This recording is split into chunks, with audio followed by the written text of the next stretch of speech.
Donc, je termine, Rabotai, avec une question ilkhatique qui est maintenant, dernièrement, demandée tous les ans. Et donc, je vais faire juste répondre de manière très rapide sur est-ce que les Israéliens qui se trouvent en dehors d'Eretz Israël, dans des lieux de vacances, que ce soit à Chypre, en Grèce, en France, dans les Alpes, n'importe où, à Barcelone, et donc eux, ils sont des Israéliens, ils font pas 2 jours de Yom Tov. Ils arrivent là-bas.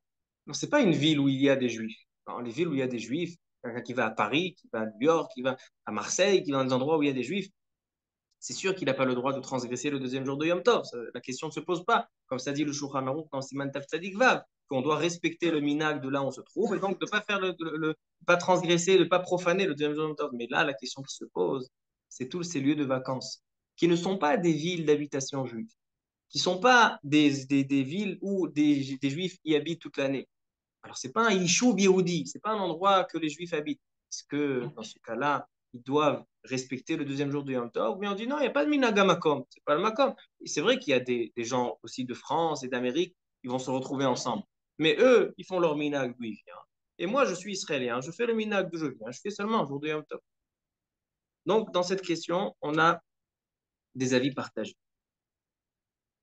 Dans le livre Yom Tov, Sheni Keil Chato, je tiens à préciser les sources parce que certains publient ce livre et disent qu'il dit une chose lorsqu'il dit autre chose.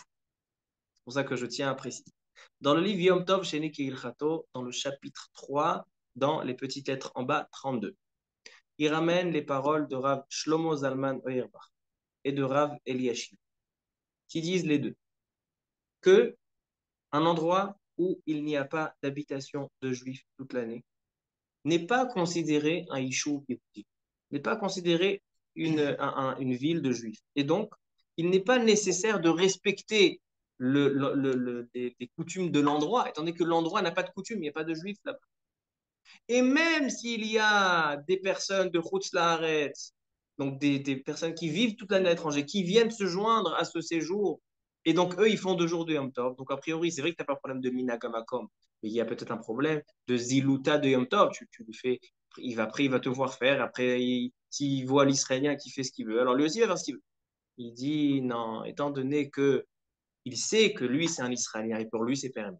Et lui, c'est quelqu'un de Hutzlaret, et pour lui, c'est interdit. Donc, ils disent les deux, quelqu'un qui se trouve dans un endroit où il n'y a pas de juifs toute l'année, alors donc, moutard de faire des melachot le deuxième jour, même des pharésiens, même à l'extérieur, aucun problème.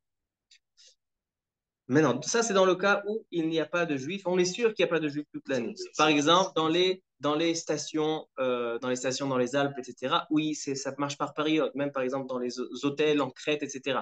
Si c'est des saisons, il y a des saisons de vacances. Il y a des saisons, ce n'est pas la saison de vacances. Donc, on est sûr qu'il n'y a pas de juifs toute l'année, selon le Rav Shlomo Zalman Auerbach et Rav Yosef Shalom Eliashiv. Il n'y a pas besoin de faire le deuxième jour du Yom Tov. Maintenant, dans un endroit où je ne sais pas s'il y a des juifs toute l'année. Par exemple, c'est un hôtel, il marche toute l'année, il y a une saison toute l'année, il y a des gens qui... Maintenant, l'hôtel, il est cachère que pour les chagim. Et peut-être qu'il y a des juifs qui ne font pas attention à la cache-route, mais qui viennent quand même toute l'année. Alors là, le Rav Eliashiv se montre plus exigeant, lui dit il est mahmir, et le Rav Shlomo Zalman Auerbach, il dit non.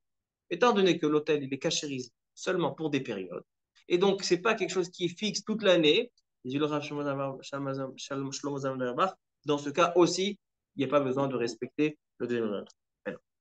Le Rav, ça c'est les deux poskim qui sont mentionnés dans le Sefer Yom Tov Shenikit. Dans le livre Or Letzion du Rav Ben Zion Abba Shaul, dans le Perek Kav Gimel Alacha Gimel, il dit là-bas le Rav Ben Zion Abba Shaul que ça dépend. Si il est devant des personnes de Laaretz ou s'il est seul. S'il est seul, il n'y a pas personne de Laaretz qui le voit, il dit il n'y a pas de problème parce qu'il n'y a pas de Minagamako. D'accord, c'est pas un Yishuv Yehudi. Pas de problème. Mais si par exemple il y a des gens de Laaretz qui le voient, donc là il y a un problème de Ziluta le Yom Tov, mais notre Machloket. Donc dans ce cas-là, ça serait assuré. Donc le Rav Ben Zion Abba Shaul, il est un petit peu plus mahmir que Rav Eliashiv et Rav Shlomo Zalman. Il y a une chita qui est encore plus mahmir, le Rav Vosner, Shevet Alevi. Dans le shoot Shevet Alevi, Chelektet Siman Kuf Rav Dalet. Lui, il parle de la question des Chassidé Breslev. Il y a des chassidés Breslev qui vont à Ouman à Shavuot. Le jour de Shavuot, c'est un jour où il y a pas mal de monde à Ouman. Et donc, des Israéliens, ils vont à Ouman à Shavuot. Un deuxième jour, ils veulent profiter, deuxième jour du Yom Tov, c'est des Israéliens. Ils veulent aller sur le kever du Baal Shem Tov, à Mejibouj. Ils ont demandé au Rav Osner, on a le droit, on n'a pas le droit. Il a dit, même si les non-juifs, même s'il n'y a pas de juifs là, et que des non-juifs, et donc il n'y a personne qui vous voit, il n'y a pas de problème de marloquette, comme dirait Rabbi. Il dit, étant donné que vous êtes une grande équipe, que vous êtes beaucoup de personnes, il y a un pirsum gadol, surtout avec les téléphones, aujourd'hui on voit, il dit non, il dit, les gens de Laretz, ils vont entendre, c'est à son plus les marmés dans ce cas. Alors donc, Allah lema aser rabotai.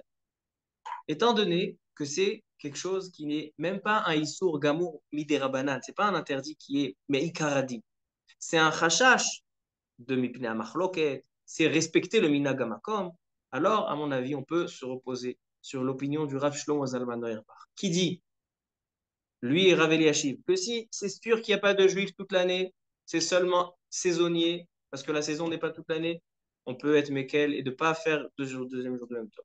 Et même si c'est un endroit qu'il y a un hôtel toute l'année, qui n'est pas caché toute l'année, mais il y a un hôtel. Et donc peut-être qu'il y a des dons religieux. Rav Shlomo Zalman Auerbach, il nous dit, on peut être Mekel, étant donné que ce n'est pas un Issour Be'etzen, pas un Issour. Alors donc, dans ce cas-là, Halakha c'est un Israélien qui se trouve en Chutzlaret, dans un lieu de vacances, qui n'est pas une ville d'habitation juive, où il n'y a pas des juifs religieux toute l'année, moutard de faire des melachot, même devant tout le monde, le deuxième jour du Yom Tov. Celui qui veut être mahmir, alors qu'il soit mahmir comme le Rav Ben Zion Abba Shaoul. Ça dépend. S'il y a des juifs de Chutzlaret devant toi, ils ne sont pas devant toi, donc celui qui veut être mahmir.